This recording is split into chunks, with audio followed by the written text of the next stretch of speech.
ప్రత్యేకమైనటువంటి దినాన్ని ఏర్పాటు చేసుకుని జరిగిస్తున్నటువంటి ఈ విజ్ఞాపనోద్యమంలో అల్పుడనగు నేను కూడా ఈ పూట మీతో ఉండడానికి ప్రభు ఇచ్చిన కృపను బట్టి మొదట ప్రభువుకు నా వందన వచనాన్ని తెలియజేస్తున్నాను.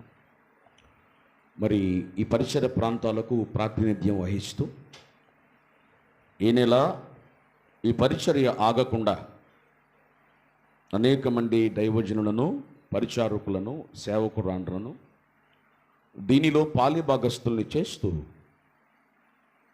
వీటిని నడిపిస్తున్నటువంటి నాయకులు, దైవజనులు పవన్ అన్న గారికి, డేవిడ్ రాజయ్య గారికి, మరి హానోక్ అన్న గారికి, ప్రకాష్ పాస్టర్ గారికి, ప్రాంతంలో కొంతమంది దైవజనులు నేను ఎరుగుతును.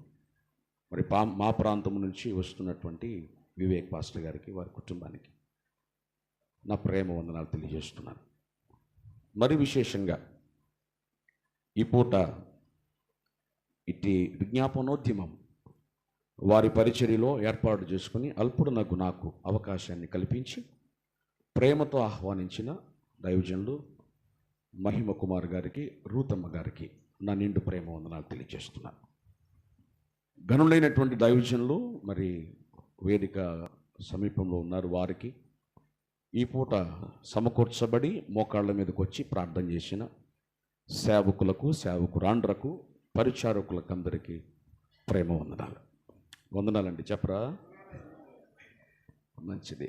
దేవుడు మిమ్మును, మీ పరిచర్యలను ఐఎఫ్జే విజ్ఞాపనోద్యమాన్ని రాబోయేటువంటి దినాల్లో మరింత బలపరిచి విశదపరచునుగాక. దేవునికి స్తోత్రం చెల్లిద్దాం. వాస్తవంగా ఐఎఫ్జేలో ఉపదేశం చెప్పటం అంటే అదొక భయంకరమైన పరిస్థితి. నేనేదో మీకన్నా స్పీకర్నేం కాదు, ఎందుకంటే నాకన్నా ఉద్దండులు ఈ భీమవరం ఐఎఫ్జేలో ఉన్నారు. అసలు ఐఎఫ్జే ప్రస్తావన వస్తే విజయవాడ, రాజమండ్రి తర్వాత భీమవరం, నరసాపురం, మొగల్తూరే. మేమేదో నడిపిస్తున్నామంటే మాది పిల్ల ఐఎఫ్జే. అంటే ఈ మధ్య కాలంలోనే ఒక సంవత్సరంన్నర, 2 సంవత్సరాల నుంచి మేము నడిపిస్తున్నాం. కానీ మీరు మాకన్నా చాలా ముందు వరుసలో ఉన్నారు. అందున వాక్యపు లోతులు ఎదిగిన వారు కనుక, ఎందుకంటే ఐఎఫ్జేలో కలిసామంటేనే మన విధి విధానాలు మొత్తం మారిపోతాయి. ప్రార్థన మారిపోయింది, ఉపదేశం చెప్పే విధానం మారుద్ది. సో కాబట్టి ఇప్పటికే చాలా విశేషమైనటువంటి కృపలో మీరున్నారు. సో విశేషమైన కృప పొందుకున్న వారి ముందు నిలబడాలి అంటే కొంచెం కష్టతరమే కదా. అప్పుడప్పుడు పవన్ అన్న అంటుంటారు, ఈ పూట చీటీ కదా మా పేరు మీద వచ్చినట్టు ఈ పూట నా పేరు మీద వచ్చింది తప్ప నేను ఏ విషయంలో మీకన్నా అది కూడాను కాదు. ఒక్క వెయిట్ విషయంలో తప్ప, కొంచెం ఆకార విషయంలో తప్ప మిమ్మల్ని మించినటువంటి ఆధ్యాత్మిక విజయ సోపానాలు ఏమీ నాకైతే లేవు అని ఒప్పుకుంటూ, నిలబడేది మనమే అయినా బలపరిచేది ప్రభువే అన్న ధైర్యంతో ముందుకెళ్ళాలని ఆశపడుతున్నాను. ఇక తడవు చేయక ఈ పూట ప్రభు మన కొరకు సిద్ధపరిచిన, ప్రభు నాకిచ్చిన కొన్ని తలంపులు మీతో పంచుకోవాలని ఆశపడుతున్నాను. సో ఈ పూట ధ్యానము కొరకు పరిశుద్ధ బైబిల్ గ్రంథంలో నుండి కీర్తనాకారుడు రాసినటువంటి కీర్తన 35వ కీర్తన 27వ వచనాన్ని చదివి దేవుని వాక్యాన్ని ధ్యానం చేద్దాం. కీర్తనల గ్రంథము 35:27. నా నిర్దోషత్వమును బట్టి ఆనందించువారు ఉత్సాహధ్వని చేసి సంతోషించుదురుగాక. అది మనకు కావలసిన మాట. తన సేవకుని క్షేమము చూసి ఆనందించి యెహోవా ఘనపరచబడునుగాక అని వారు నిత్యము పలుకుదురు. చదవబడిన ఈ వచ్చిన లేఖనాన్ని కూడి చేరిన మనందరి వినికిడిలో ప్రభువే దీవించి మనతో ఆయనే సూటిగా, స్పష్టముగా ముచ్చటించి మాట్లాడునుగాక. దేవునికి స్తోత్రం చెల్లిద్దాం.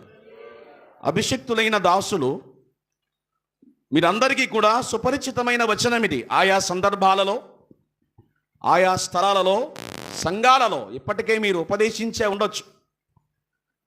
చదివినటువంటి వచనము మనందరికీ బాగుగా ఎరిగినటువంటి వచనమే. దానిలో 2 క్లాజులు ఉన్నాయి. మొదటి దాన్ని కాదు, రెండవ దాన్ని మనం ధ్యానం చేయబోతున్నాం. దావీదు వ్రాసినటువంటి ఈ కీర్తన చాలా విశేషమైనటువంటి భావసూచకమైన కీర్తన. ప్రతికూలతల మధ్య దావీదు నలిగినటువంటి పరిస్థితుల్లో తన చుట్టూ ఉన్నటువంటి ప్రజలు, సమాజం అంతా కూడా దావీదు జీవితంలో జరిగినటువంటి రకరకాల పరిస్థితులను ఆధారంగా చేసుకుని నిందించిన సందర్భం అది.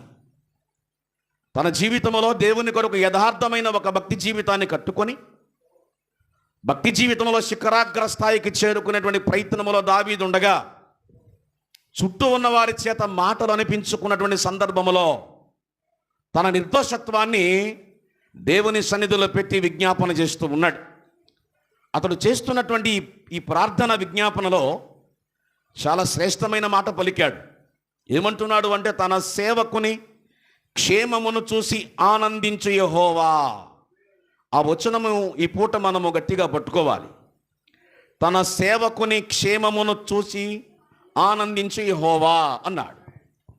తన సేవకుడు అంటే ప్రియులారా, అభిషిక్తులైన దైవజనులారా, దైవ సేవకురాండ్రులారా, ఈ పూట ఈ ప్రార్థనా మహోద్యమములో మనందరం మోకాళ్ళ మీదకు రాగలిగామంటే దేవుడు మన బ్రతుకుల్లో, మన జీవితాల్లో అలాంటి భారమును మనము కలిగి ఉంటామన్న ఉద్దేశముతోనే మనల్ని పిలుచుకున్నాడు. బైబిల్ గ్రంథం చెబుతుంది, దేవదూతలకు లేని భాగ్యాన్ని దైవజనుడైన మనకు ప్రభువిచ్చాడు. కాబట్టి ఈ సేవ, మనము చేస్తున్న ఈ సేవ మనము కోరుకున్నది కాదు. ఇది ఆయన మనలను ఎంచుకొని మనలను పిలిచి అప్పగించినది అన్న విషయాన్ని మనము గుర్తించాలి. అయితే ఇక్కడ ఆశ్చర్యపరిచేటువంటి ఒక మాట ఏమిటంటే, తన సేవకుని క్షేమము చూసి ఆనందించు యెహోవా అని వ్రాయబడింది.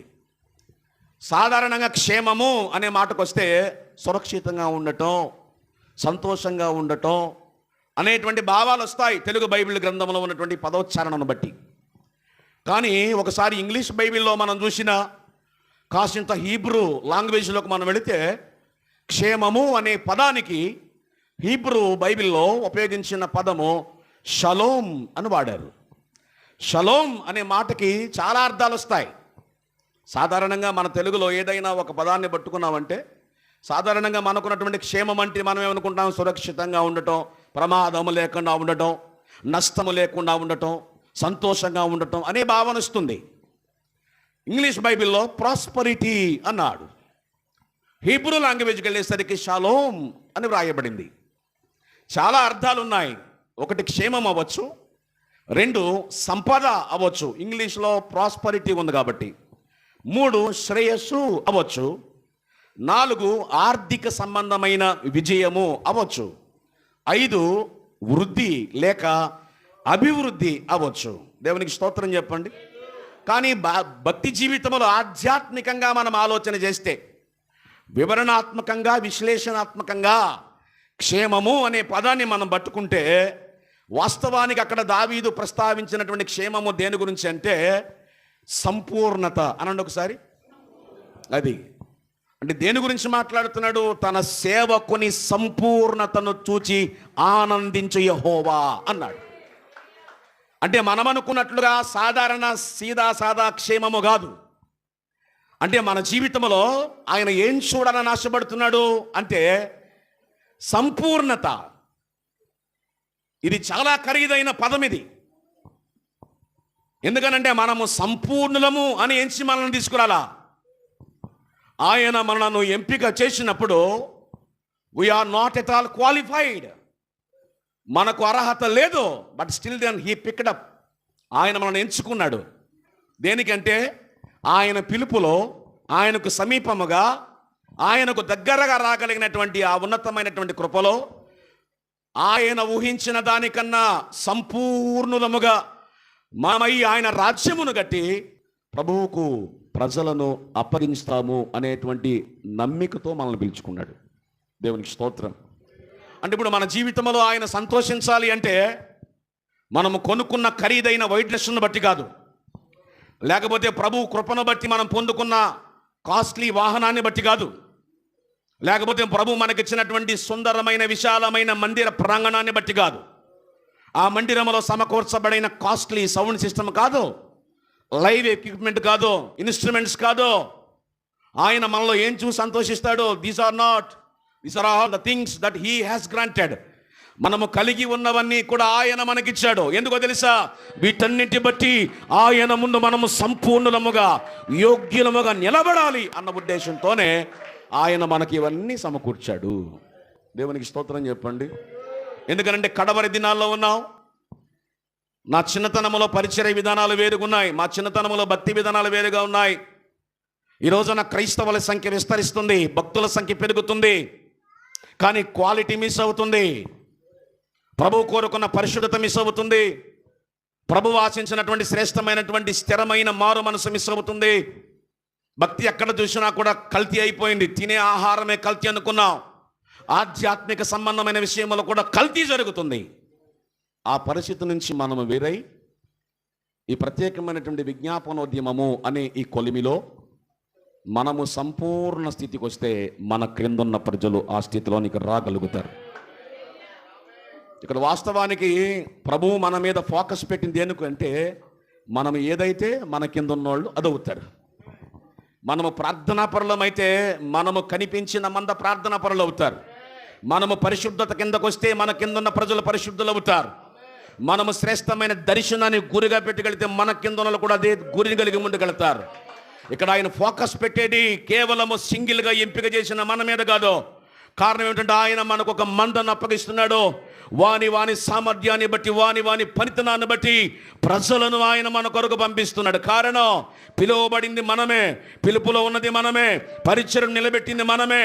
కానీ ఏలవేసి జనమును రప్పించేది ఆయన. అది ఏలవేసి ఆయన రప్పించాలి అంటే నీలో క్వాలిటీ కావాలి, నీలో స్థిరత్వం కావాలి, నీలో పరిపూర్ణత కావాలి, నీలో సంపూర్ణత కావాలి. ఆ క్వాలిటీ నీకుంటే ప్రజలను ఆయనే రప్పిస్తాడు. దేవునికి స్తోత్రం, హల్లెలూయా. ఎందుకనంటే ప్రియులారా, వచనము తెలియజేస్తుంది కారణం ఇది మనం కోరుకున్నది కాదు. యోహాను సువార్త 15వ అధ్యాయము 8వ వచన లేఖనాన్ని చూడండి. మీకు పరిచయమైన విషయాన్ని జ్ఞాపకం చేస్తున్నాను. మీరు బహుగా ఫలించుట వలన నా తండ్రి మహిమపరచబడును, ఇందువలన మీరు నాకు శిష్యులగుదురు. ఈ వచన సారం ఏమిటంటే, మనము బహుగా ఫలించాలి. ఆయన ఆశించే ఆ ఫలము బహుగా, అంటే సాదాసీదా ఏదో చేస్తున్నామన్నట్టు కాకుండా బహుగా మీరు ఫలించాలి. బహుగా ఫలించుట కొరకు మీరు నన్ను ఎన్నుకోలేదు, మీరు నన్ను కోరుకోలేదు. ఆ విషయాన్ని కూడా 16వ వచనంలో మాట్లాడుతున్నాడు.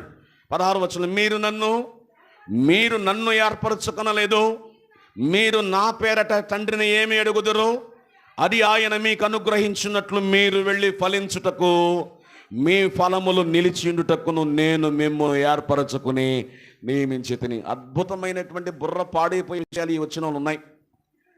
మీరు నన్ను ఏర్పరచుకోలా, నేనే మిమ్మను ఏర్పరచుకున్నా. ఎందుకు ఏర్పరచుకున్నాను? ఎందుకు అంటే, ఒకటి, మీరు ఫలించాలి. ఫస్ట్ క్లాస్ ఇది. ఫలించామయ్యా, ఫలిస్తే సరిపోదు. ఏం చేయాలి? ఏ ఫలమైతే మీరు పొందుకున్నారో ఆ ఫలము నిలిచి ఉండాలి. ఎప్పటిదాకా? ప్రభువు వచ్చే వరకు కూడా. ఫలించాను అని చెప్పడం వేరు, పొందుకున్నటువంటి ఫలమును ప్రభు వచ్చే వరకు కాపాడుకోవటం వేరు. దేవుని స్తోత్రం, హల్లెలూయా. కాబట్టి ప్రియులారా, దేవుడు మనకిచ్చినటువంటి ఈ కృప చాలా ఉన్నతమైన కృప. కీర్తనగాడు అంటాడు, ఇట్టి స్థితి కలిగిన వారు ధన్యులు, యెహోవా తమకు దేవుడుగా కలిగిన జనులు. ఆయనను దేవునిగా కలిగి ఉండటమే గొప్ప భాగ్యం. అయితే ఆ దేవుని అనేక మందికి పరిచయం చేసి ఆ రాజ్యమును కట్టడానికి ప్రముఖమైనటువంటి గుంపును తయారు చేయటం అది సాదా సామాన్యమైన విషయం కాదు.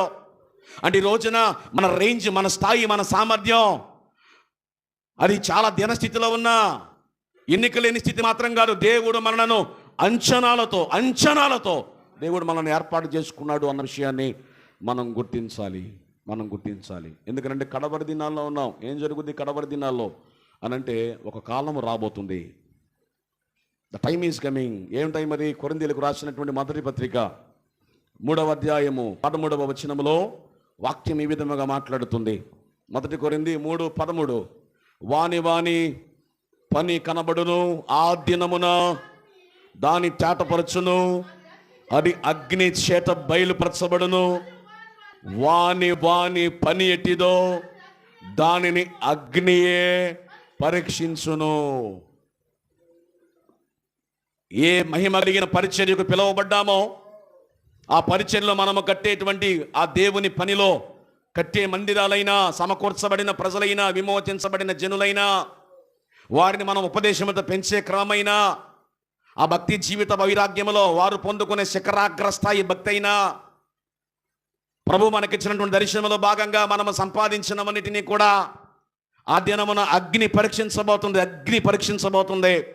మన పనితనము ప్రస్తుతానికి పైకి చూడడానికి చాలా రంగురంగులుగా ఉన్నా దానిలో విషయం ఎంత ఉందో, డొల్ల ఎంత ఉందో బయలుపరచబడే దినం ఒకటి రాబోతుంది.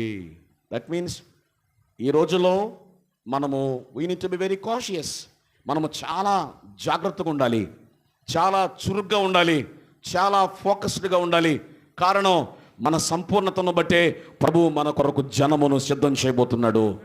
మనకున్న సామర్థ్యాన్ని బట్టే దేవుడు ప్రజలను మన కొరకు సమకూర్చబోతున్నాడు.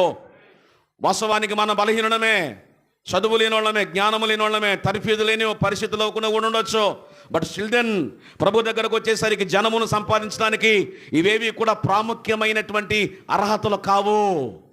ప్రాముఖ్యమైన అర్హత ఏమిటో తెలుసా? 1 ఆయన పిలుపు అయితే, 2 నీ అప్పగించుకునే విధానం, 3 మన విధేయత, 4 మనలో ఉన్న పరిశుద్ధత, 5 మనలో ఉన్న వైరాగ్యం, దేవుని కొరకే బ్రతకాలి అనేటువంటి ఒక నిశ్చయత. ఇలాంటి స్వభావాలు కలిగిన వారే క్వాలిటీ కలిగినటువంటి జనమును సిద్ధం చేస్తారు. ఇక్కడ నేను క్వాలిటీ గురించి మాట్లాడుతున్నాను, క్వాంటిటీ కాదు. సాధారణంగా మీలో చాలామందికి ఉన్నటువంటి భావన ఏమిటంటే, ఆ పాద్రి గారికి చూడండి ఎన్ని వేల మంది అండి. వాస్తవానికి నేను ఒకేసారి పరిచయం ప్రారంభించామండి. ఆయనకి ఏమప్పుడు 500-600 మంది అయిపోయారండి. కనీసం నా దగ్గర ఏమో 150 మంది కూడా లేరండి. క్వాలిటీ కాదు, క్వాంటిటీ కాదు, ఆయన క్వాలిటీ. ఉదాహరణకి ఆ 1000 మంది పాద్రి గారికి ఉన్న విశ్వాసుల్లో 900 మంది పరలోకం వెళ్ళారనుకోండి, 100 మంది మిస్ అయ్యారనుకోండి, నీ దగ్గర ఉన్నటువంటి 150 మంది పరలోకానికి వెళ్ళిపోయారు అనుకోండి, 100 మార్కులు ఎవరికి వేస్తాడు ఆయన? పర్లేదు చెప్పండి. అది ఎందుకనంటే ఇక్కడ 150 క్వాంటిటీ కాదు. దేవుడు God is not interested in quantity, rather he is interested in quality. ఆ క్వాలిటీ మనలో ఉంటే మన కింద తయారయ్యే వాళ్ళు క్వాలిటీ వాళ్ళు తయారవుతారు. ఇక సంపూర్ణత అంటే అదే. సో ఈ వచనం మరింత లోతుగా మీకు అర్థం అవ్వడానికి ప్రభువు నాకు ఇచ్చినటువంటి తలంపుల్లో భాగంగా ఒక క్యారెక్టర్ స్టడీ చేద్దాం. కొంచెం విశ్లేషణాత్మకంగానే ప్రాముఖ్యమైన విషయాలు ఈ పూట చెప్పే ప్రయత్నం చేస్తాను. పూర్తిగా నేను ఆత్మవశంలో ఉన్నానన్న విషయాన్ని ప్రేమతో మీకు మనవి చేస్తున్నాను. ఇక్కడ నా అతిశయం లేదు, నా జ్ఞానము లేదు, దేవుడిచ్చిన మాటలే మీతో పంచుకుంటున్నాను. I'm not a speaker. మీతో సహదాసుని, అది మీరు గుర్తించాలని ప్రేమతో మనవి చేస్తూ ఒక్కసారి అపోస్తలుల కార్యగ్రంథానికి వెళదాం. అపోస్తలుల కార్యగ్రంథము 8వ అధ్యాయము. అపోస్తలుల కార్యగ్రంథము 8వ అధ్యాయము.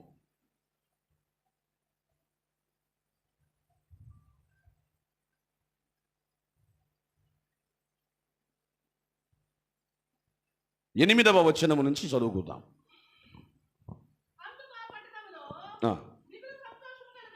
మిగుల సంతోషము కలిగెను. సీమోను అన్న ఒక మనుషుడు గారడి చేయొచ్చు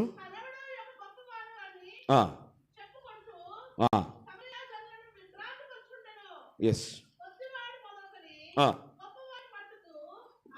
26వ వచనం చదువుదామండి. 26వ వచనం నుంచి, ప్రభువు దూత నీవు లేచి దక్షిణముగా వెళ్ళి యెరూషలేము నుండి గాజాకు పోవు మార్గమును కలుసుకొనమని ఫిలిప్పుతో చెప్పగా అతడు లేచి వెళ్ళాను. అమ్మ నేను చదివేస్తాను, మీరు బైబిల్లో చూడండి. అప్పుడు ఐథియోపియాల రాణి అయిన కందాకే క్రింద మంత్రి అయిన ఆమె యొక్క ధనాగారం అంతటి మీదనున్న ఐథియోపికుడైన నపుంసకుడు ఆరాధించుటకు యెరూషలేమునకు వచ్చి ఉండెను. అతడు తిరిగి వెళ్ళుచు తన రథము మీద కూర్చుండి ప్రవక్త అయిన యెషయా గ్రంథమును చదువుచుండెను. అప్పుడు ఆత్మ ఫిలిప్పుతో నీవు ఆ రథము దగ్గరకు పోయి దానిని కలుసుకొనమని చెప్పాను. ఫిలిప్పు దగ్గరకు పరిగెత్తుకుని పోయి అతడు ప్రవక్త అయిన యెషయా గ్రంథమును చదువుచుండగా విని నీవు చదువునది గ్రహించుచున్నావా అని అడుగగా అతడు, ఎవడైనను నాకు త్రోవ చూపుకుంటే ఎలాగూ గ్రహింపగలనని చెప్పి రథమెక్కి తనతో కూర్చుండమని ఫిలిప్పును వేడుకొనెను. అతడు లేఖనమందు చదువుచున్న భాగమేదనగా, ఆయన గొర్రె వలె వదకు తేబడును, బొచ్చు కత్తిరించు వాని ఎదుట గొర్రె పిల్ల ఎలాగూ మౌనముగా ఉండునో అలాగే ఆయన నోరు తెరవకుండెను. ఆయన దీనత్వమును బట్టి ఆయనకు న్యాయ విమర్శ దొరకకపోయెను. ఆయన సంతానమును ఎవరు వివరింతురు? ఆయన జీవము భూమి మీద నుండి తీసివేయబడినది. అప్పుడు నపుంసకుడు, ప్రవక్త ఎవని గూర్చి ఇలాగూ చెప్పుచున్నాడు? తన్ను గూర్చియా వేరొకను గూర్చియా? దయచేసి నాకు తెలుపమని ఫిలిప్పును అడిగెను. అందుకు ఫిలిప్పు నోరు తెరచి ఆ లేఖనమును అనుసరించి అతనికి యేసును గూర్చిన సువార్త ప్రకటించెను. వారు త్రోవను వెళ్ళుచుండగా నీళ్లున్న ఒక చోటికి వచ్చినప్పుడు నపుంసకుడు, ఇదిగో నీళ్లు, నాకు బాప్తిస్మమిచ్చుటకు ఆటంకమేమని అడిగి రథము నిలుపుకొని ఆజ్ఞాపించెను. ఫిలిప్పు నపుంసకుడు ఇద్దరు నీళ్లలోనికి దిగిరి. అంతటా ఫిలిప్పు అతనికి బాప్తిస్మమిచ్చెను. వారు నీళ్లలో నుండి వెడలి వచ్చినప్పుడు ప్రభువు ఆత్మ ఫిలిప్పును కొనిపోయాడు. నపుంసకుడు సంతోషించుచు త్రోవను వెళ్ళెను. అతడు ఫిలిప్పును మరి ఎన్నడూను చూడలేదు. అయితే ఫిలిప్పు ఆ జ్యోతిలో కనబడెను. అక్కడ నుండి కైసరయ వరకు వచ్చే వరకు అతడు పట్టణములన్నిటిలో సంచరించుచు సువార్త ప్రకటించుచు వచ్చెను. దేవునికి స్తోత్రం చెప్దాం. చాలా సుదీర్ఘమైనటువంటి వచనాలే చదివాం, కావాలని చదివించాను కొంచెం మీకు విషయం అర్థం అవ్వడానికి. ఎందుకంటే దాని బ్యాక్గ్రౌండ్ అంతా చెప్తే మనకు టైం కోవటం సరిపోదు. ఎందుకంటే మనకు ఒక క్రమం ఉంది కాబట్టి ఆ క్రమాన్ని పాటించాలన్న ఉద్దేశంతో చదివించాను. ఇప్పటికే మీలో చాలామంది అద్భుతమైన సందేశాలు ఈ వచనము ద్వారా, అందున మెయిన్ క్యారెక్టర్ చెప్పుకున్నాం. అక్కడ రాయబడిన మాట అంటే ఫిలిప్పు. చెప్పండి, ఎవరైనా ఎవరే ఫిలిప్పు? ఫిలిప్పు అనేవాడు అపోస్తలుడు కాదు. ఫిలిప్పు అనేవాడు యాజకుడు కాదు, సేవకుడు కాదు, కాపరి కాదు. ఈ ఫిలిప్పు ఎవరు అంటే అపోస్తల కార్యాలు 6వ అధ్యాయాన్ని చూస్తే చదవద్దు కానీ చెప్పేస్తాను సందర్భం. దేవుని మహాకృపను బట్టి అగ్ని 4 విభాగింపబడినటువంటి అది నాన్న మేడగది మీద ఉన్నటువంటి పేతురు కిందకి దిగి చేసినటువంటి మొదటి ప్రసంగానికి ఆ దినమున 3000 మందితో ప్రారంభించబడినటువంటి మందిర పరిచర్య, సంఘము, ఎక్లీషియా అనేది ఎస్టాబ్లిష్ అయిన తర్వాత ఇక సంఖ్య అంతా కూడా వేల మీదే ఉంది. విస్తారమైనటువంటి జనులు సంఘంలో చేర్చబడిపోతున్నారు. చేర్చబడిపోవటమే కాకుండా చాలామంది ధనికులు, సంపన్నులు, మీలో ఆస్తి కలిగిన వారు, రక్షణ ధ్యేయం అనుకుని ప్రభు మార్గంలో నిత్యత్వానికి వెళ్ళాలి అనేటువంటి ఉద్దేశాన్ని కలిగిన వారై తమకున్న ఆస్తులన్నీ కూడా తెగనమ్మి దేవుని పరిచర్యకు చేస్తున్నారు. ఆ కాలంలో హీబ్రూ భాష మాట్లాడే యూదులు ఉన్నారు, గ్రీకు భాష మాట్లాడే యూదులు ఉన్నారు కదా. ఈ రోజుల్లో ఉన్నట్టే భేదాభిప్రాయాలు అప్పుడే తగలడ్డాయి. ఏమైంది? హీబ్రూ భాష మాట్లాడే యూదులకి గ్రీకు మాట్లాడే యూదులకి పడట్లా. మందిరములో భోజనాల దగ్గర, బువ్వల దగ్గర, పంపకాల దగ్గర, చారిటీ దగ్గర గొడవలు వస్తున్నటువంటి గొడవలన్నింటినీ కూడా అపోస్తలుల దగ్గర పట్టుకొస్తే విసిగిపోయిన పేతురు అన్నాడు, ప్రభువు మమ్మల్ని పిలిచి ఉపదేశించి సిద్ధపరిచి ఆత్మనింపుదల మాకు ఇచ్చింది ఇలా పంపకాలు వేయడానికి, పంచుకోవడానికి కాదు. మా పని ఏమిటో తెలుసా? We are here to proclaim his word. ఆయన వాక్యాన్ని ప్రకటించాలి, దేవుని రాజ్యాన్ని కట్టాలి. That's our duty. ఆ పనే మేము చేయాలి. ఈ పంపకాలు వేయటం మా పని కాదు. ఒక పని చేద్దాం. ఏం చేద్దాం? ఉన్నటువంటి యవనస్తులలో కొంతమందిని సెలెక్ట్ చేద్దాం. ఆ యవనస్తులకు ఉన్న క్వాలిటీ ఏమిటంటే, 1 మంచి పేరు ఉండాలి, 2 వారు ఆత్మతో నింపబడిన వారై ఉండాలి. These are 2 qualities those young men should have. అలాంటి క్వాలిటీ కలిగిన వారిని ఎంపిక చేద్దాం అని ఎంపిక చేయగా అక్కడ 7 పేరు మనకు కనబడతాయి. 7 పేర్లు. ఆ పేరులో మొదటి పేరు స్టెఫెను. చెప్పండి, మొదటి పేరు ఎవరు? 2వ పేరు ఫిలిప్పు. అంటే ఇప్పుడు 7లో స్టెఫెను ఒకడు, ఫిలిప్ ఒకడు. అని ఇప్పుడు చదవబడినటువంటి 8వ అధ్యాయంలో ఈ ఫిలిప్ ఎవరో తెలుసా? ఒక పరిచారకుడు. He was a steward in the church. ఒక పరిచారకుడు పని ఏమిటి ఆ రోజుల్లో అంటే, ఏమండి, వండటం, వార్చటం, వడ్డించటం, ఆకులు అవన్నీ కూడా ఎత్తిపారేయటం, మందిరాన్ని శుభ్రం చేయటం. That's what is duty purely. అంటే క్లీన్గా చెప్పాలంటే అదే అతని పని. ఒక పరిచారకుడు చేసే పని ఏమిటంటే, మందిరములో దీనులైన వారికి, మందిరములో ఆకలితో ఉన్నవారికి, మందిరములో అవసరతలో ఉన్నవారికి, మందిరములో ఉన్నటువంటి ఆ యొక్క కార్యక్రమాలు జరగడానికి, అనువైనటువంటి రీతిలో పని చేయడానికి, పరిచర్య చేయడానికి, అది కూడా దానికి కూడా ఎవరు కావాలట? వారికి మంచి పేరు ఉండాలి. ఎవరు పెడితే వాడు పనిలోనికి రావడానికి లేదు, నీకు మంచి పేరు, you should have a good name అంటే రెప్యుటేషన్, మంచి పేరు ఉండాలి. 2, వాడు దేవుని ఆత్మ చేత నింపబడి ఉండాలి. ఆ క్వాలిటీస్ ఎవరిలో ఉన్నాయంటే ఫిలిప్లో ఉన్నాయి. అప్పటికే పరిచారకునిగా సూపర్గా 100% న్యాయం చేస్తున్నాడు. కానీ ఈ లోపల ఏం జరిగిందో తెలుసా? 6వ అధ్యాయంలో వారి నియామకమైంది. 7వ అధ్యాయంలో పరిచారకుడిలో ఒకడైన ప్రథముడైన స్టెఫన్ అనే వ్యక్తి బయటకు రావడం, అతడు దేవుని ఆత్మచేత నింపబడ్డాడు గనక పరిచారకుడిని నేను మందిరంలోనే సాపలెత్తాలి, బోవ పెట్టాలి, వండాలి, వార్చాలి, ఇదే కాదు దేవుని సత్య సువార్త ప్రేమను గూర్చి ప్రకటించాల్సిన బాధ్యత నాకు ఉంది. కారణం లోనున్న పరిశుద్ధాత్మదేవుడు ఈ పరిచారకులను తొందర పెడుతున్నాడు. The spirit which are they are having in their hearts are forcing them to preach. వారిలో నింపబడిన ఆత్మ వారు ప్రకటించడానికి వారిని బలవంత పెడుతున్నాడు. సో అప్పటికే ఫిలిప్పు స్టెఫన్ బయటపడ్డాడు. మార్కెట్లో ప్రజల ముందు నిలబడి పరిచయం చేశాడు. ఆ విషయం మనకు తెలుసు. మాట్లాడుతుండగానే ఆకాశం తెరవబడింది. ఈరోజు ప్రజలు రాళ్ళు పట్టుకున్నారు, రాళ్లతో కొట్టి చంపేశారు. సో ఆ 7వ అధ్యాయం ముగింపులో అతను చనిపోతాడు. దేవుడు ఆహ్వానం పలుకుతాడు. కంప్లీట్ అయిపోయింది. ఇక 8వ అధ్యాయం ప్రారంభం ఏంటి తెలుసా? 8వ అధ్యాయం ప్రారంభం వచ్చిన చదవండి ఒకసారి. 8వ అధ్యాయం ప్రారంభం వచ్చిన చదవండి. ఆ కాలమందు యెరూషలేములోని సంఘము గొప్ప హింస కలిగినందున తప్ప అందరూ యూదయ సమరయ దేశంలంతటా అది అంటే ప్రియులారా, ఈ ఫిలిప్పు పరిచర్య మనం చూస్తున్నాం. ఎక్కడ? సమరయలో. సమరయ ఫిలిప్పు పరిచర్య చూస్తున్నాం. ఎలాంటి పరిస్థితుల్లో పరిచర్య? అప్పటికి తన తోటి స్నేహితుడు, తన తోటి పరిచారకుడు స్టెఫన్ అనేవాడు చంపబడ్డాడు నిర్దాక్షిణ్యంగా. చాలా దారుణంగా చంపేశారు స్టెఫన్ని. సాధారణంగా సన్నివేశాన్ని, ఆ ఘట్టాన్ని చూచిన ఎవరైనా కూడా దేవుడన్నా సువార్త అన్నా ప్రకటన అన్నా భయపడిపోవాలి. అంటే ప్రతికూలతల మధ్య పరిచర్య ప్రారంభించాడు. అంటే అతను దేవుని కొరకు నిలబడ్డాడు, వాడబడ్డాడు, అభిషేకించబడ్డాడు, ఘనమైన కార్యాలు చేశాడు. అసలు కేవలం ఈ భాగాన్ని ఫోర్స్ చేసుకుని ఒక మినిస్ట్రీ కూడా వచ్చింది, ఫిలిప్ మినిస్ట్రీ. చెప్పండి, ఏ మినిస్ట్రీ అది? పర్లేదు గట్టిగా చెప్పండి. మీరు వినే ఉంటారు కదా, 2 పుస్తకాలు ఇస్తారు, దాన్ని పూర్తి చేస్తే దాన్ని చేస్తే బైబిల్ వస్తుంది. ఫిలిప్ మినిస్ట్రీ కేవలం 8వ అధ్యాయంలో ఫిలిప్పు చేసిన పరిచర్య. షేరింగ్ ద పర్సనల్ గాస్పుల్ అంటే వ్యక్తికి సువార్త ప్రకటించటం. అని ఇప్పుడు ఈ సువార్త ఎలాంటి పరిస్థితుల్లో? భయంకరమైన హింస కలిగింది సంఘానికి. భయంకరమైన పరిస్థితులు ఉన్నాయి, చంపేసే పరిస్థితులు ఉన్నాయి. బట్ స్టిల్ దెన్ అతడు దేనికి భయపడలా? అతడు ఏ ప్రాంతానికి వెళ్ళాడంటే సమరయకు. చెప్పండి, ఎక్కడికి వెళ్ళాడు? సమరయ అనేది ఎప్పటికీ కూడా బైబిల్లో కాంట్రవర్సీ. ఎందుకంటే చాలామందికి అర్థం కాదు. సమరయులు యూదులు ఎప్పటికీ కలవరు. యూదులు సమరయులను విభేదిస్తుంటారు.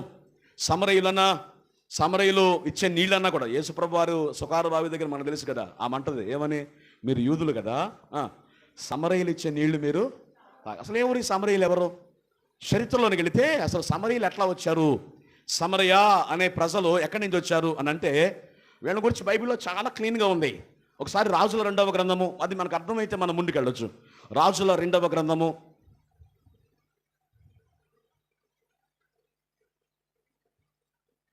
17వ అధ్యాయము 6వ వచనం చదవండి. హోషయ ఏలుబడిలో 9వ సంవత్సరం మందు అష్షూరు రాజు షోమ్రోను పట్టణమును పట్టుకుని ఇశ్రాయేలు వారిని అష్షూరు దేశములోనికి చెరగొనిపోయి గోజాను నది దగ్గరనున్న హలహు, హాబోరు అను స్థలముల యందును మాదీయుల పట్టణములోను వారిని ఉంచను. ఏం జరిగింది హోషయ కాలంలో? అప్పటికే రాజుల మొదటి గ్రంథము ఆ 17వ అధ్యాయానికి వచ్చేసరికి ఇశ్రాయేలుగా ఉన్న ఏకరాజ్యం అప్పటికే విడిపోయింది. ఇశ్రాయేలు రాజ్యం వేరు, యూదా రాజ్యం వేరు. ఇప్పుడు ఇశ్రాయేలును పరిపాలిస్తున్నటువంటి రాజు ఆ రోజుల్లో ఎవరంటే హోషయ అని బైబిల్ చెప్తుంది. ఈ హోషయ కాలంలో అష్షూరు రాజు, అష్షూరు ప్రాంతానికి చెందినటువంటి రాజు ఈ ఇశ్రాయేలు మీద దాడి చేసి ఇశ్రాయేలులో చాలామంది ప్రజల్ని ఎక్కడ తీసుకెళ్ళాడు? తన పట్టణానికి, షోమ్రోను పట్టణమును పట్టుకొని వారిని ఎక్కడ తీసుకెళ్ళాడు? అష్షూరు దేశాన్ని తీసుకెళ్ళిపోయాడు. అని ఇప్పుడు ఇశ్రాయేలు నుంచి చాలామంది ప్రజలు ఎక్కడికి వెళ్ళిపోయారు? అష్షూరు ప్రాంతానికి వెళ్ళారు. అంత మాత్రమే కాకుండా ఇంకొక పని చేశాడు. 2వ రాజుల గ్రంథం 17వ అధ్యాయమే 24వ వచనం చదవండి. 24వ వచనం. అష్షూరు రాజు బబులోనులోను కూత, అవ్వ, హమాతు, సెపర్వయీము అను తన దేశములలో నుండి జనులను రప్పించి ఇశ్రాయేలు వారికి మారుగా సోమ్రోను పట్టణంలో ఉంచాడు. అంటే ఏం చేశాడు? మిక్స్ చేశాడు. ఇక్కడ వాళ్ళనేమో అక్కడికి పట్టుకెళ్ళాడు, అక్కడ వాళ్ళనేమో ఇక్కడికి తెచ్చాడు. కొన్ని సంవత్సరాలు గడిచిపోగా ఈ అశ్షూరు ప్రాంతానికి నుంచి వచ్చిన ఈ ప్రజలు, అప్పటికే ఉన్నటువంటి దేవుని ప్రజలని యూదులు, వాళ్ళు మిక్స్డ్ అప్ అయి బంధాలు పెరిగి, స్నేహాలు పెరిగి, ఏమండి ఒక స్థాయికి వెళ్ళి ఎక్కడ దాకా అంటే ఇక విజయం అందుకొని వాళ్ళ పిల్లల్ని వీళ్ళ పిల్లల్ని వాళ్ళు అని. ఇప్పుడు సమరయులు ఏంటెవరు? అశ్షూరు యూదులు మిక్స్ అవగా వచ్చిన జాతే సమరయులు. సో ఇప్పుడు అసలు సిసలైన యూదులు ఏమంటారు? మీరు ఒరిజినల్ యూదులు కాదు, మీరు ఎవరో తెలుసా? సంకరం చేయబడ్డారు. కాబట్టి మీరు వేరు, మేము వేరు, మీరు మాకు దూరంగా ఉండాలి, మా సరిహద్దులకు మీరు రాకూడదు అనేటువంటి ఆంక్షలు పెట్టారు. అంటే ఇప్పుడు అపోస్తలుల కార్యాలు 8వ అధ్యాయంలో కూడా యూదులని సమరయులు అనేటువంటి భేదాభిప్రాయాలు ఉన్నాయి. ఒక ఆశ్చర్యకరమైన మాట చెప్పమంటారా? యేసు ప్రభువారి శిష్యుడు పేతురు అయితే, దేవుని ఆత్మాభిషేకం నింపబడి అతడు మొదటి ప్రసంగం చేసిన వాడైతే, ఈ పేతురుకు కూడా ఒకానొక టైం వరకు సమరయుల్ని పేతురు యాక్సెప్ట్ చేయలేదు. అంటే అపోస్తలుల ముందు వరుసలో ఉన్న పేతురు కూడా కేవలం సువార్త, ఈ సత్య సువార్త, దేవుని రాజ్యం అనేది యూదులకే అనేటువంటి ఒక అభ్యాసం మీద ఉండిపోయాడు. కానీ తర్వాత పేతురుకు దేవుడు బయలుపరిచాడు. కానీ ఆశ్చర్యం ఏంటి చెప్పనా? పేతురు కన్నా ముందుగా ఈ సువార్త కేవలం యూదులకే కాదు, అన్యజనులైన సమరయులు కూడా దీనిలో భాగమే అని గుర్తించినది ఒక పరిచారకుడు. స్తోత్రం చెప్పండి, హల్లెలూయా. ప్రతికూలతల మధ్య సువార్తకి వెళ్ళాడు, ప్రతికూలతల మధ్య సేవకి వెళ్ళాడు. ఒక మాట చెప్పనివ్వండి, ఆ సమరయ ప్రాంతానికి ఫిలిప్ వెళ్ళినప్పుడు అతనికి ఆ ప్రాంతంలో బంధువులు లేరు, స్నేహితులు లేరు, అతనికి పరిచయస్తులు కూడా లేరు. He was only the one person who knows the living God. సజీవుడైన దేవుణ్ణి ఎరిగిన ఫిలిప్ ఒక్కడే సమరయలో నిలబడ్డాడు. అప్పటికి సమరయుల పరిస్థితి ఏమిటో తెలుసా? సమరయుల ప్రజల మధ్య గారడీ సీమోను అనేవాడు ఉన్నాడు. వాడు తన గారడీ చేత సమరయులో ఉండే ప్రజలందరినీ కూడా ఆకట్టుకున్నాడు, ఆకర్షించాడు. ఆ యొక్క వ్యక్తినట దేవుని దూతగా వారు భావించారట. అంటే ఒక మాటలో చెప్పాలంటే అప్పటికే ఒక ప్రామినెంట్ ఫిగర్ ఉంది. ప్రజలను ప్రభావితం చేయగలిగిన వాడు ఉన్నాడు, గారడీలు చేయగలిగిన వాడు ఉన్నాడు, మాయలు చేయగలిగిన వాడు ఉన్నాడు. ప్రజలందరూ కూడా ఒకడి వైపు మొగ్గు చూపినటువంటి కాలంలో ఒక్కడే వెళ్ళాడు, ఒంటరిగా వెళ్ళాడు, ఎవరు లేరు. అతడు ఒంటరి వాడే చూడడానికి, కానీ అతని మీద ఏలుబడి చేస్తున్న దేవుని పరిశుద్ధాత్మ ఫిలిప్ మీద బలంగా పనిచేస్తుంది. ఒకటి గుర్తుపెట్టుకోవాలి, మన పరిస్థితిలో, మన సేవా విధానంలో, మీరున్నటువంటి ప్రాంతాల్లో ఒక్కొక్కసారి మనతో అందరూ ఉన్నట్టే ఉంటారు, కానీ ఒక్కొక్కసారి ఎవరు కూడా మనతో ఉన్నట్టు వెలివేయబడిన వారముగా, విసర్జించబడిన వారముగా, విడిచిపెట్టబడిన వారముగా, చులకన చేయబడిన వారముగా ఒక్కడమే మిగిలిపోతాం. అలాంటి పరిస్థితుల్లో కృంగిపోతాం, కలవరపడతాం, వేదన పడతాం. నేను నిజంగానే పిలువబడ్డానా? నాది నిజమైన పిలిపేనా? ఈ సేవ నాకు అవసరమా అనేటువంటి భావన వస్తుంది. నీకు మాట చెప్తున్నా, పరిచారకుడు వెళ్ళాడు. అతను సేవకుడు కాదు, అపోస్తలుడు కాదు, కాపరి కాదు, ఒక పరిచారకుడే. కానీ వెళ్ళాడు, చెదరగొట్టబడి వెళ్ళాడు, శ్రమల మధ్య వెళ్ళాడు, భయంకరమైన అవమానాల మధ్య వెళ్ళాడు. ఆ ప్రాంతానికి వెళ్ళాడు, దాక్కోవడానికి వెళ్ళాలా, తలదాచుకోవడానికి వెళ్ళాలా, హైడ్ అవ్వడానికి వెళ్ళాలా. అంత పరిస్థితుల మధ్య కూడా ఒక్కడినన్న భావన లేదు. దేవుని కొరకు అతను ఏం చేయగలడో, అతనికి ఏం తెలుసో అదే చేశాడు. స్తోత్రం చెప్పండి. చేసింది ఫిలిప్పే, కానీ చేయించింది దేవుడు. నిలబడింది ఫిలిప్పే, కానీ వాడుకున్నది దేవుడు. మనలో ఉన్నవాడు లోకములో ఉన్నవాని కన్నా గొప్పవాడు. పరిచారకుడు నిలబడ్డాడు, కానీ దేవుడు అతను వాడుకున్నాడు. ఆశ్చర్యం ఏమిటంటే, అతడు రాయబడిన మాట ఉంటే అతడు సూచక క్రియలు చేయొచ్చు. చెప్పండి, ఏం చేయండి? ఏమిటి అసలు ఆ మాట ఏమిటి? మహత్కార్యాలు చేయొచ్చు అంటే సాధారణంగా అయ్యగారులు మనమే రకరకాల తలంపుల ఆలోచనలో ఉంటాం. ప్రభువా, అద్భుతాలు చేసే పరిచర్య నాకు ఈ నాయనా, స్వస్థతల మినిస్ట్రీ నాకు ఈ ప్రభువా. ఎందుకనంటే ఇవాళ ప్రజలను ఆకట్టుకోవాలంటే అవి ప్రాముఖ్యం అయ్యా. ఫిలిప్ అడగల, కానీ అతడు ప్రార్థన చేస్తుండగా దేవుడు చేశాడు. We don't need to seek and ask God for those things. మహిమ కలిగిన పరిచయలోనికి పిలిచారంటే నాకు గొప్ప. సో ఆ పరిచయలు నీకు ఏది అవసరమో, మనకేది అవసరమో దేవుడికి తెలుసు. He knows very well. మనకు తెలిసిన దానికన్నా, మనం ఆశించిన దానికన్నా మనకేటి ఇవ్వాలో ఆయనకు తెలుసు. మనమల్లా చేయించింది ఏంటంటే ఎందుకు పిలిచాడు అందుకు నిలబడాలి. ఒంటరిగా ఉన్నావు, no problem, you stand alone. ఒంటరిగానే ఉండు. అందరూ ఉన్నదానికన్నా ఒంటరిగా ఉన్నప్పుడు గుద్దితేనే పంచి గట్టిగా తగులుద్ది. ఎందుకనంటే మన చుట్టూ 10 మంది ఉంటే వాడు కొడతాడులే, వీడు కొడతాడులే అని మన బలాన్ని మనం తక్కువ చేస్తాం. మన వెనకాల ఎవరు లేరనుకోండి, అమ్మో నేను ఒక్కనే పోరాడాలి, ఇక నాకు తోడుగా ఎవరు లేరు, కాబట్టి నాకున్న శక్తి అంతా, నాకున్న బలం అంతా, నాకున్న సమర్పణ అంతా, నాకున్న దర్శనం అంతా నేను ఓడాలి అని అప్పుడు బలం వచ్చేది లోపల నుంచి. కానీ మనం ఏం చేస్తాం, ఎవరన్నా ఒక ఇద్దరు ఉంటే బాగుండు, ఒక నలుగురు ఉంటే బాగుండు, ఎరగదీసేస్తాను నేను. అందుకు పిలవల దేవుడు, నిన్నే పిలిచాడు. పోరాటాల మధ్య you have to stand alone. నువ్వే నిలబడాలి. ఎందుకంటే నిలబడేది నువ్వే, కానీ నీ వెనకున్నవాడు మహా గొప్ప బలవంతుడు, ఉన్నతమైనటువంటి సామర్థ్యం కలిగిన దేవుడు. దేవునికి స్తోత్రం చెప్పండి.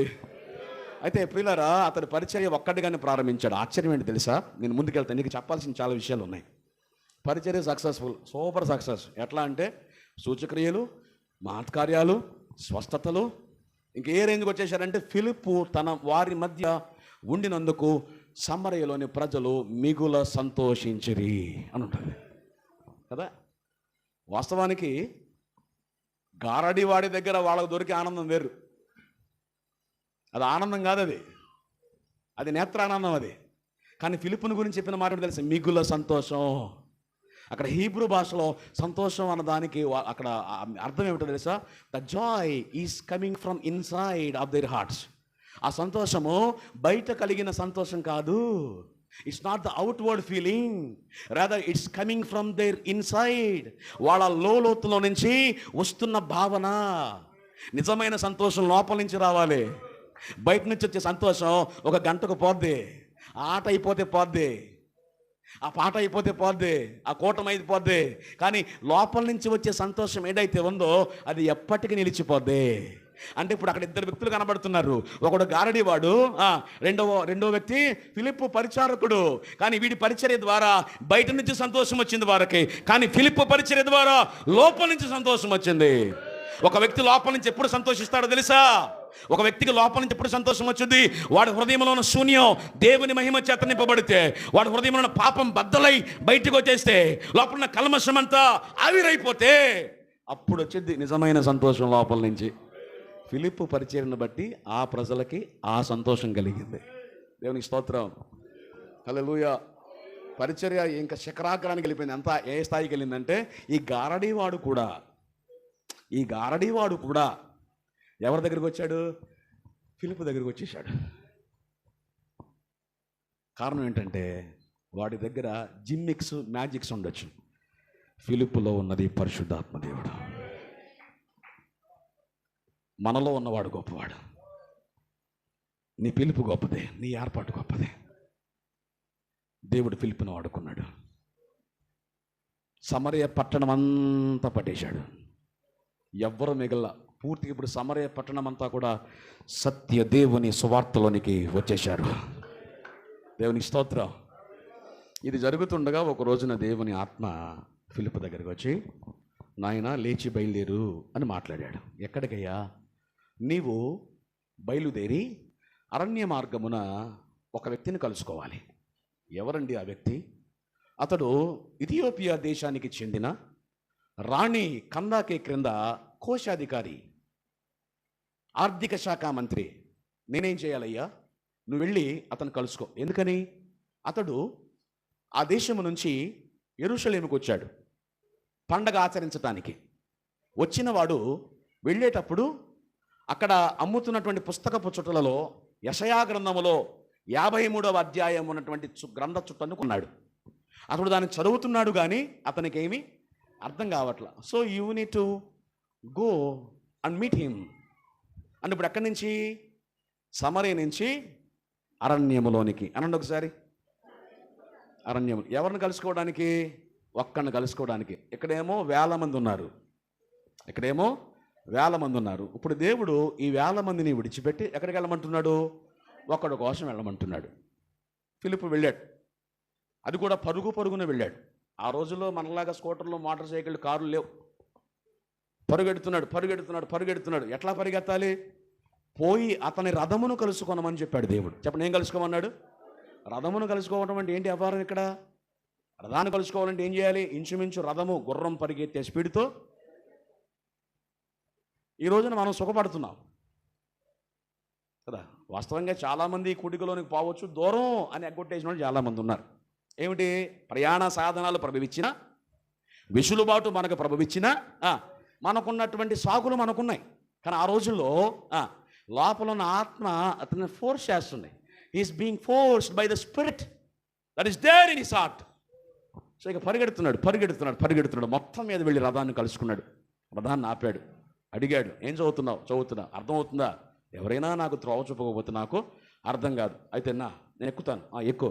కూర్చున్నాడు. ఆ పక్కన కూర్చుని దాన్ని చదివి అది ఎవరి గురించి రాయబడిందో పూర్తిగా వివరించి విశదీకరించి చెప్పేశాడు. కూటం అయిపోయింది. ముగింపులు ఏమిటంటే ముగింపులు ఆల్టర్ కాలు లేచి నిలబడ్డాడు. ఎవరో? ఆ మంత్రి గారు లేచి నిలబడి, ఇదిగో నీళ్ళు, అరణ్యంలో నీళ్లుండో, అది ఎండిన ఎడారి, నీళ్ల కోసం వెతుకుతున్నాడు. ఎవరో? ఫిలిప్పు కాదు, ఆ నపుంసకుడు. కారణం ఏమిటి? సత్యం అర్థమైందయ్యా, విషయం అయితే తెలిసిందిగా, ఇక ఆలస్యం చేయను. There is no time, I need to get baptized. నాకు బాప్తిస్మం కావాలి. అవిగో నీళ్లు, దా బాప్తిస్మే. ఇద్దరు వెళ్ళారు, నీళ్ళలో దిగారు, బాప్తిస్మం ఇచ్చేశాడు కదా. టాటా బై బై చెప్పేశాడు. ఆయన వెళ్ళిపోయాడు. ఈయన తన పని మీద ఆత్మచేత కొనుక్కోబడి వేరే ప్రాంతానికి వెళ్ళి సువార్త ప్రకటించి, అది వాస్తవానికి మనం చదివిన అంశం. స్తోత్రం చెప్పండి. హల్లెలూయా. సమరయలో చేసింది లోకల్ మినిస్ట్రీ అనండి ఒకసారి. పర్లేదు చెప్పండి. సమరయలో చేసింది లోకల్, కానీ అరణ్యంలో చేసింది ఇంటర్నేషనల్ మినిస్ట్రీ. కారణం, సమరయలో విద్య లేని పామరులకు సత్యాన్ని ప్రకటించాడు. అది లోకల్ మినిస్ట్రీ అయితే ఇప్పుడు దేవుడు లోకల్ మినిస్ట్రీని కాస్త వేరే లెవెల్ తీసుకెళ్ళాడు. ఎక్కడికంటే ఇంటర్నేషనల్. అంటే కారణం ఏమిటి? ఆ నపుంసకుడు ఎవరో? Is not of Jerusalem. అతడు యూదయ దేశానికి చెందినవాడు కాదు. Is from another country, Ethiopia దేశానికి చెందినవాడు. ఒక ఇథియోపియా దేశానికి చెందిన వేరే దేశస్తుని. అది కూడా is not an ordinary man. అతడు సాధారణ సామాన్య మనిషి కాదు. He is the finance minister of a queen. అతడు ఒక రాణి క్రింద కోశాధికారి, ఫినాన్స్ మినిస్టర్. అంటే సాధారణ సామాన్యుల మధ్య నుంచి ఒక మంత్రి గారికి సువార్త చెప్పే స్థాయికి దేవుడు ఫిలిప్పును తీసుకెళ్ళాడు. దేవునికి స్తోత్రం. పిలుపులో గ్రోత్ ఉండాలి. పిలుపులో మనము శిఖరం ఎక్కాలి. మన రేంజ్ మనం పెంచుకుంటే పెరగదు. మన నమ్మకత్వం, మన యథార్థత, మన ఆత్మ నింపుదల, మన నిర్దోషత్వాన్ని బట్టి చేస్తూ ఉండగా దేవుడే తీసుకెళ్తాడు ఆ స్థాయికి. ఫిలిప్పు కోరుకోవాలా నాకు ఇంటర్నేషనల్ పరిచయం కావాలని? నో, దేవుడు కోరుకున్నాడు. అది కూడా ఒక్కడు. ఇప్పుడు నేను చెప్పండి, మీరు సమరయలో ఉన్న వేల మంది ఎక్కువ, ఒక దేశానికి చెందిన ఆర్థిక శాఖ మంత్రి ఎక్కువ సువార్త విషయంలో. ఆల్రెడీ సమరయను మొత్తం పట్టేశాడు. ఇక సమరయలో చేయాల్సిందేమి? ఆ తర్వాత కూటంలో పేతురు గారు గ్యాంగ్ మొత్తం వచ్చారు. వాళ్ళందరికీ ప్రార్థన చేయగాడు. అందరికీ ఏమొచ్చేసింది? పరిశుద్ధాత్మ. ఫినిష్డ్గా, కంప్లీట్. ఇప్పుడు దేవుడు ఏమంటున్నాడు? ఇదిగా ఇక చాలయ్యా సమరయ నుంచి నువ్వు ఎక్కడికి వెళ్ళాలి? ఇంటర్నేషనల్. ప్రభు అక్కడేగా, వెళ్ళు. నువ్వు అక్కడే అనుకుంటున్నావు. నువ్వు అక్కడే ఎందుకు అనుకుంటున్నావు? అక్కడెవరు తెలుసా? Is a minister. అతను ఒక మంత్రి. అంత మాత్రమే కాదు, ముందు మంత్రికి సువార్త వెళ్తే ఆ సువార్త దేశానికి వెళ్తుంది. దేశానికి సువార్త వెళ్తే అతను పై స్థాయిలో ఉన్నాడు గనక, అతను సత్యాన్ని ఎరిగిన వాడు గనక, బారు బ్రతుకు మారింది గనక, మనసు మారింది గనక, ఆ మంట మొదలైంది గనక మౌనంగా ఉండలేడు. ఇక్కడ మంట ఉన్నవాడు మౌనంగా ఉండలేడు బాబు. ఇప్పుడు అతడు మంత్రిగా వెళ్ళాడు, చూస్తా ఉండు. ఇథియోపియా దేశం అంతా అతను పట్టేస్తాడు. అంటే ఇప్పుడు అతను చేసిన పరిచర్య అతనే చేయొచ్చు, కానీ అది నీ అకౌంట్లో పడుతుంది. పరిచర్య ఆ మంత్రి చేయొచ్చు. ఇప్పుడు ఆ ఇథియోపియా దేశానికి చెందినటువంటి మంత్రి రాణిని రక్షించవచ్చు.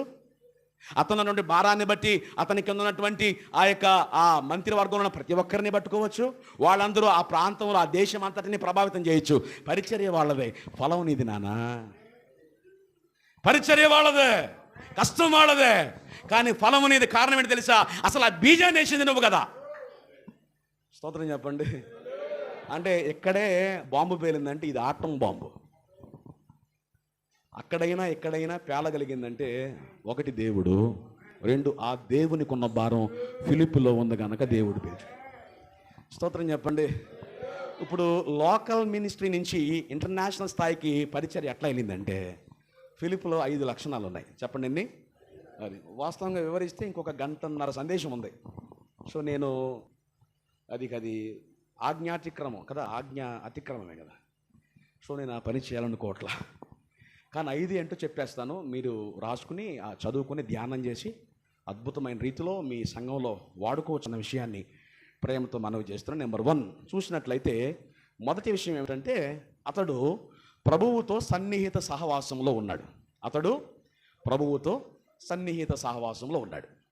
మనము 2 వచనాలు కంపేర్ చేయాలి. ఏమిటది? 8వ అధ్యాయం 26వ వచనం, 8వ అధ్యాయం 29వ వచనం. ఈ 2 చదివితే 26వ వచనంలోనేమో ప్రభువు దూత నీవు లేచి అన్నాడు. 29వ వచనంలో అప్పుడు ఆత్మ ఫిలిప్పుతో. అంటే ఇప్పుడు దూత అయినా ఆత్మైనా ఫిలిప్పుతో తరవుగా, అంటే అర్థం ఏంటి? ఎవరో ఒక స్నేహితుడు వచ్చి మాట్లాడినట్లుగా దూత మాట్లాడుతున్నాడు, దేవుని ఆత్మ కూడా ఫిలిప్పుతో మాట్లాడుతున్నాడు. దట్ ఏమర్థమైంది మనకంటే he has a close relation with the spirit and the Angel. అతడు దేవునితో, దేవుని దూతతో, దేవుని ఆత్మతో ఒక సన్నిహిత సహవాసంలో ఉన్నాడు. దేవుని స్తోత్రం చెప్పండి. సన్నిహిత సహవాసము అనేది ఇద్దరు వ్యక్తుల మధ్య ఎప్పుడు ఏర్పడదో తెలుసా? మనలో ఉన్న భారమే ఒక వ్యక్తిలో మనం చూస్తే మన భారము వాళ్ళ భారము ఒకటైనప్పుడు, దేవుని గురించి సేవ గురించి ఒకే ఆలోచనలు వాళ్ళకి మనకు ఉన్నప్పుడు ఖచ్చితంగా వాళ్ళతో మనం ఏం చేస్తాం? టైఅప్ అవుతాం. ఇప్పుడు దేవుడు ఎందుకు ఫిలిప్పుకు సన్నిహితుడయ్యాడు అంటే దేవుడు ఏ భారములో అయితే తన కుమారుని లోకానికి పంపాడో అదే భారము ఫిలిప్పులో ఉంది కనుక దేవుడు, పరిశుద్ధాత్ముడు, దూత ఫిలిప్పుతో ఒక అద్భుతమైన సహవాసంలో ఉన్నారు. దేవుని స్తోత్రం చెప్పండి. సమరయకు why not Peter, why not other disciples, మిగిలిన శిష్యులు మిగిలిన వాళ్ళు ఎందుకు కాదు అంటే ఫిలిప్పు దేవునితో ఆ టైఅప్ అయిన విధానంలో దేవుని అదే భారాన్ని కలిగినటువంటి స్టెఫెను దేవుని కొరకు మరణించాడు. ఇప్పుడు అదే భారంలో ఎవరుందంటే ఫిలిప్పులో ఉంది. ఆ భారాన్ని చూసి దేవుడు తన దూతను, తన ఆత్మను ఫిలిప్పు దగ్గరకు పంపించాడు. అంటే అర్థం ఏమిటి? దేవుని ఆత్మ మనలో ఉండి పనిచేయాలన్నా, దేవుని ఆత్మ, దేవుని దూత పరిచర్యలో మనకు కొన్ని పనులు అసైన్ చేయాలన్నా మనలో భారం ఉండాలి. మీరు అనుకోవచ్చు ఫిలిప్పులో భారం ఏముందండి? ఉందే, వై నాట్? ఎట్లా చెప్తారయ్యా? అసలు ఎవరండి ఫిలిప్పు? పరిచారకుడు. ఈ suppose to do his work. What is his work? Stewardship, that's all. కానీ ఆ పనే కాకుండా ఎక్స్ట్రా బర్డెన్. దేవుని స్తోత్రం. అంటే సాధారణంగా దేవుడు మనలో హృదయంలో పెట్టిన భారం కన్నా కొంచెం ఎక్స్ట్రా. అంటే ఈ రోజున ఎంతోమంది దైవజనులు ఈ ప్రాంతంలో ఉన్నా ఎందుకని ఎంతమంది సమకూర్చబడ్డారంటే వాళ్ళకన్నా నీకు కొంచెం ఎక్స్ట్రా బర్డెన్ ఉంది కనుకనే మనం ఎక్కడ ఉన్నాం. అంటే ఇంచుమించుగా ఫిలిప్పు లైన్లోనే మనం ఉన్నాం. కాబట్టి చూడండి, మీరు గమనించండి. ఐఎఫ్జే ఉద్యమంలో పాలు పొందిన, ఐఎఫ్జే ఉద్యమంలో బాధ్యతగా సహకరిస్తున్నా వాళ్ళ పరిచర్యలు రాకముందు వేరు, ఐఎఫ్జేకి వచ్చిన తర్వాత వేరు. మీరు చూసుకోవచ్చు, నేను చెప్తాను కాదు, నా మటుకు నేను చెప్తున్నా. I'm experiencing. ఐఎఫ్జేకి వచ్చినప్పుడు of course I have theological study, that's okay. అన్నది పెద్ద ప్రభావితం చూపించలేకపోయింది నా పరిచర్యలో. కానీ దేశం కొరకు ఒక దైవజనుడితో కలిసి మోకరించి చేసే కన్నీటి ప్రార్థన నా దశ ఆధ్యాత్మిక జీవితాన్ని రివర్స్ చేసేసింది. దేవుని స్తోత్రం. సో ఎక్స్ట్రా బర్డెన్, ఎక్కువ భారం, అధిక భారం, సామర్థ్యానికి మించిన భారం ఎవరిలో ఉంటుందో వాళ్ళ దగ్గరికే దేవుడు తన ఆత్మను పంపుతాడు. వాళ్ళను బలపరచడానికి పంపుతాడు, వాళ్ళను వాడుకోవడానికి పంపిస్తాడు. దానికి ఉదాహరణే ఫిలిప్. 2, టైం లేదు కాబట్టి నేను వెంటనే చెప్పేస్తున్నాను. 2, అతడు దేవునితో సన్నిహిత సహవాసం ఉండటమే కాకుండా ప్రభువుకు అందుబాటులో ఉన్నాడు. చెప్పండి, ప్రభువుకు చెప్పాలి. ప్రభువుకు అందుబాటులో అంటే ఏమిటండి? అందరూ అందుబాటులో ఉన్నామంగా. అందుబాటులో ఉంటామంటే ఇక్కడ చాలా లోతైన విషయం ఉంది. మోషే జీవితాన్ని మీరు చూడండి. మోషే బాల్యం నుండి కూడా ఒక ఉద్దేశంతో పెంచబడ్డాడు. He knows what it is. అదేంటో మోషేకి తెలుసు. మోషేని గురించి హెబ్రీ పత్రికలో రాయబడిన మాట ఏమిటంటే, ఐగుప్తులో ఉన్న సకల భాగ్యాలు అనుభవించట కంటే దేవుని ప్రజల విషయమైన నింద గొప్ప భాగ్యమని ఎంచుకున్నాడు. దేవునికి తెలుసు, మోషేకి తెలుసు, మోషే తల్లికి తెలుసు. అట్లాగని దేవుడు వెంటనే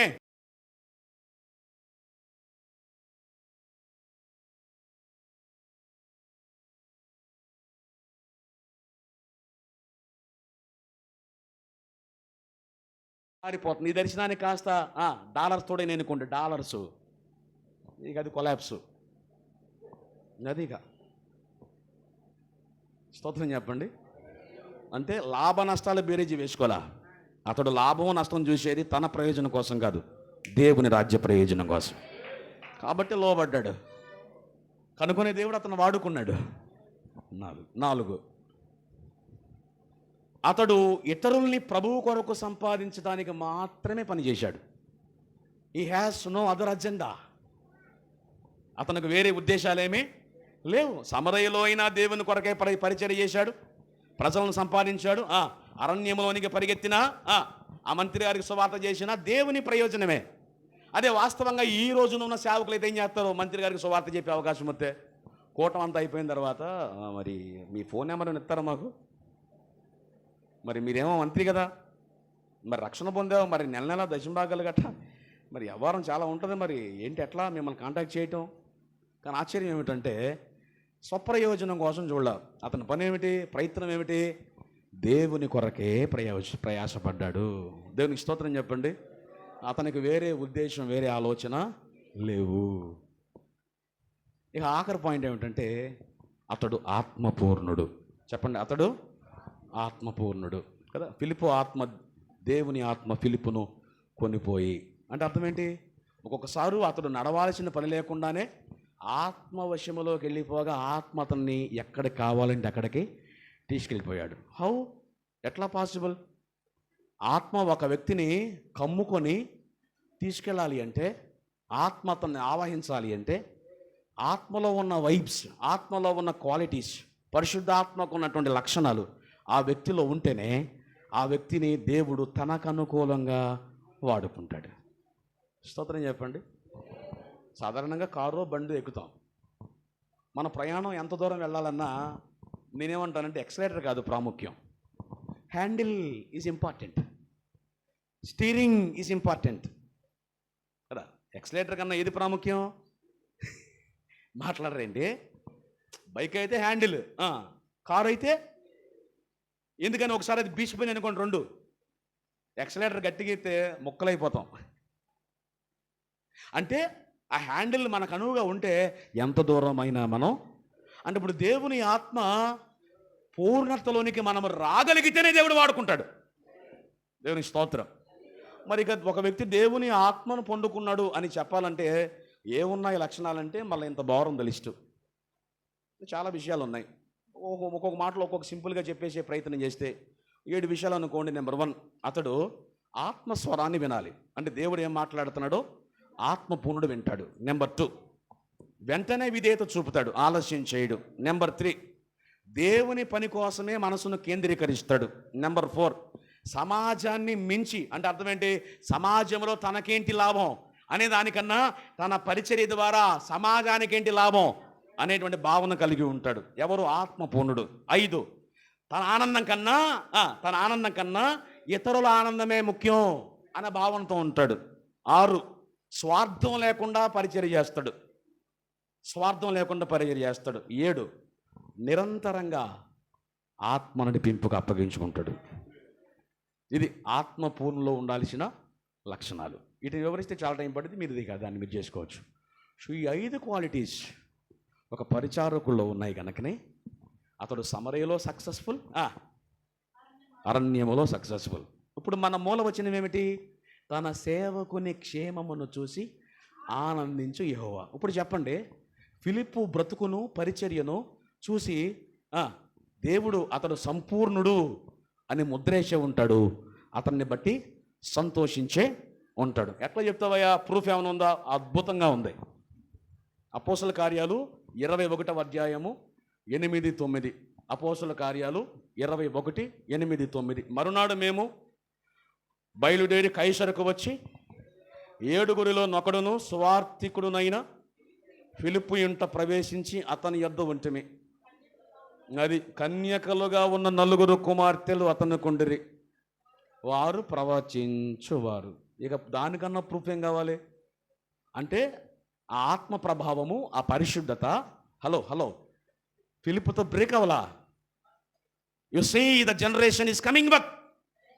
ఒక నూతన తరం వస్తుంది. ఎక్కడి నుంచి? ఫిలిప్పు గర్భముల నుంచి వచ్చిన 4 కుమార్తెలు. అయ్యో నాకు 4 కూతుళ్ళు పుట్టారయ్యా అని ఆడవలా. అతడు యథార్థవంతుడు, ఆత్మపూర్ణుడు గనక తన తర్వాత తరమును అతను సిద్ధం చేయడం కాదు, దేవుడే రెడీ చేశాడు. ఇతను పరిచర్య చేశాడు, సువార్త ప్రకటించాడు. కానీ కూతుళ్ళు ప్రవచిస్తున్నారు ఇక్కడ. స్తోత్రం చెప్పండి. తండ్రి కన్నా మహిమ మించిన మహిమ కలిగిన పరిచర్య కాదా అది? స్తోత్రం చెప్పండి. మనం ఏది చేస్తామో అది మన పిల్లలు తీస్తారు. మనం నాటింది రేపొద్దున కోసుకునేది ఎవరో? మన పరిశుద్ధత వాళ్ళకి ఘనత, మన భారం వాళ్ళకి దేవుని ముందు నీతిమంతులను నిలబెట్టిద్ది. కాబట్టి పిల్లరా, మన పరిచర్య చేస్తున్నామంటే ఫలము లేదా రాదా? వస్తుంది. పరలోకం నిలబడదు. పరలోకంలో ఇచ్చే ఫలం ఇస్తాడు. కానీ నీ పరిశుద్ధతను బట్టి, నీ ఆత్మ నింపుదలను బట్టి, నీ సమర్పణ జీవితాన్ని బట్టి, దేవుని కొరకు మండే గుండెలతో కలిగి నువ్వు పడే కష్టాన్ని, చేసే సేవ, కట్టేటువంటి సంఘం, దేవుని రాజ్యాన్ని బట్టి, ఇదిగో నువ్వు భూమి మీద ఉన్నా లేకపోయినా నీ తర్వాత ఆ తరమును దేవుడు ఘనంగా వాడుకుంటాడు. స్తోత్రం చెప్పండి కదా. మన ఆత్మీయ నాయకులు జఫన్యా గారి తాతగారు టిఎస్ శాస్త్రి గారిని చెబుతున్నాం. వారి పరిచయం మనకు తెలీదు. వారి తండ్రి గారి పరిచయం గురించి విన్నాం కానీ అంత లోతుగా తెలీదు. మరి వాళ్ళిద్దరికన్నా మించి దేవుడు అయ్యగారిని సూపర్గా ఈ తరంలో అద్భుతమైనటువంటి వక్త ఆయన, ఆత్మభారం కలిగిన వారు, దేశం కొరకు మండు గుండెలతో ఆ మంటను అందరికీ షేర్ చేసినటువంటి పరిస్థితి. ఎట్లా? ఆ తరములో వారు చేసిన కన్నీటి ప్రార్థన, ఆ భారానికి వచ్చిన శ్రమలు వారు అనుభవించారు. కానీ ఫలాన్ని వాళ్ళ బిడ్డలు అనుభవిస్తున్నారు. దేవునికి స్తోత్రం. అంటే పిల్లారా, ఇక్కడ కూడుకున్న మనం ఫిలిప్పులాగా, నేనేమంటాను చెప్పనా? ఫిలిప్ అనేవాడు ఒక పరిచారకుడు అంత చేస్తే, ఒక పరిచారకుడే సాపలెత్తి అన్నం వండి వార్చి వడ్డించే పరిచారకుడే అంత సేవ చేస్తే ఫిలిప్పు పొందుకున్నాం. దేవుని చేత పిలువబడ్డాం, ఆకర్షించబడ్డాం. ప్రభు కృపలోనికి, దేవుని యొక్క ఆ సువార్తను మోసి అనేక మంది గుండెలను మండించే కృపలోనికి మనం వచ్చాం. మనం ఇంకెంత చేయాలి? ఎంత చేయాలి? ఆలోచన చేయండి. దేవుడు విడిచిపెట్టడు. ఇదిగో యుగ సమాప్తి వరకు సదాకాలము నేను మీకు నాకు ఆడిస్యం. దేవుడు ఎప్పుడు ఒకే రీతికున్నాడు. మన పిలుపు మరొకసారి నిశ్చయపరచుకొని, ప్రభా ఇప్పటి వరకు ఏదో చేశాను కానీ గుడ్డిగా చేశా, నా స్వార్థ ప్రయోజనం కొరకే చూశా, నలుగురిని కలుపుకోవటంలో వాళ్ళ ఉన్న లోపాలని నేను ఐడెంటిఫై చేశా. సో పరిశుద్ధుడు, ఆత్మపూర్ణుడు అవతల వారి లోపాలను పాయింట్అవుట్ చేయడు, వాటిని కవర్ చేసుకుని వాళ్ళను కలుపుకెళ్ళే ప్రయత్నం చేస్తాడు. ఎందుకనంటే ఆ రోజుల్లో ఒక్కళ్ళు చేశారు, అది కూడా భయంకరమైన వ్యతిరేకతలో. ఈరోజు ఇంకా నెమ్మది కలిగిన పరిస్థితుల్లోనే ఉన్నాం. ఇంకా భయంకరమైన పరిస్థితులు మన దాకా ఇంకా రాలేదు. అప్పుడు వచ్చినప్పుడు చేస్తామో చేయలేమో తెలియదు. రాకముందే ఫిలిప్పు కంటే ఎక్కువ చేయగలిగిన కెపాసిటీ మనకుంది. నీ సామర్థ్యం నీకు అర్థం కావట్లా, నీ బలము నీకు అర్థం కావట్లా, నీ దర్శనం నీకు అర్థం కావట్లా, నీకు ఆధారమైన వాడి సామర్థ్యం నీకు తెలియట్లా. అది అర్థమైతే ఇక్కడ మంట రగిలితే నువ్వు కూర్చోలేవు, నువ్వు తిన్నంగా ఉండలేవు. దేవుని కొరకు ఏదో ఒక మూలకెళ్ళి ప్రభు కొరకు పనిచేసేటువంటి ఒక ఉన్నతమైన కృపనికి రాగలుగుతావు. కాబట్టి అట్టి ఫిలిప్పు ఆ దినాల్లో పొందుకున్న పరిచారకుని భారం నేటి దినాల్లో ప్రభు మనకిచ్చి, ఫిలిప్పు కన్నా ఘనమైన పరిచర్య చేస్తూ అనేక మంది హృదయాలను మండించి దేవుని రాజ్యాన్ని కట్టగలిగిన ప్రార్థనాత్మ, విలాపాత్మ, విజ్ఞాపనాత్మ, దేశం కొరకు మూలుగులెడుతూ మన తర్వాత ఆ కన్నీటి ప్రార్థన విజ్ఞాపనలు కొనసాగించడానికి మన సంఘమును, మన బిడ్డల్లో ఒక తరమును దేవుని కొరకు సిద్ధపరుద్దాం. ఫిలిప్పు అక్కడ కూడా ఆ యొక్క కృపను పొందుకున్నట్లుగా మనం ఆ కృపలోనికి వద్దాం. దేవుడు అట్టి కృప మనకిచ్చి ఈ పూట ఈ ఉపదేశాన్ని మన వెనుకడిలో ప్రభు దీవించునుగాక. మీరందరూ అట్లా మోకాళ్ళ మీదకి రండి. ప్రభువా, ఈ పూట ఒక పరిచారకుడికి అంత భారం ఇచ్చారు. దయచేసి ప్రభువా, కృప కలిగినటువంటి నీ రెక్కల కింద నన్ను తీసుకో ప్రభువా.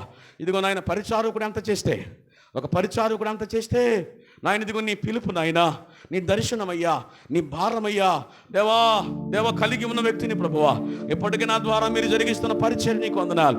ఇంకా నీ కొరకు నమ్మకంగా జీవించగలిగిన, నీ కొరకు మండించగలిగిన కృపలోనికి నన్ను నడిపించు నాయనా అని కళ్ళు మూసుకొని ఒక్క ప్రార్థన చేద్దాం. ఆ భారం నాలో పెట్టయ్యా. ఎందుకంటే ఇదిగో నీ సేవకుని క్షేమము చూసే దేవుడవు. క్షేమం అంటే సంపూర్ణత. నన్ను ఒక సంపూర్ణగా చెయ్యి, నన్ను ఒక పరిపూర్ణగా